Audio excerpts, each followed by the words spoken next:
Un front social marocain en ébullition permanente qui met en garde contre la tyrannie croissante du régime du Marzen, la cherté de la vie ainsi que les restrictions sur les droits fondamentaux, sur les libertés publiques et syndicales, poursuites judiciaires, emprisonnement de journalistes indépendants, censure de médias en ligne et inculpation d'artistes et de citoyens.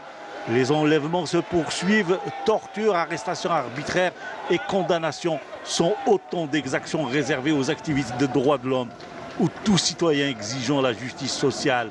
Pendant ce temps, la famille royale, à l'image des deux sœurs de Mohamed VI, ont transféré leurs biens en Hollande. La princesse Selma vient de créer une fondation dans ce pays européen pour y transférer une partie de ses actifs détenus à l'étranger.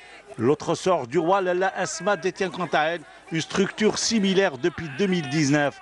La famille royale prédatrice s'appuie sur l'injustice sociale, le clientélisme et la corruption pour se faire des fortunes vite transférées dans des paradis fiscaux.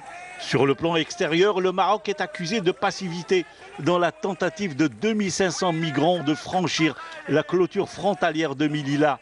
Un assaut perçu par le gouvernement espagnol comme une intention claire de la part de Rabat de faire pression sur l'Espagne dans un contexte marqué par la détérioration des relations entre les deux pays.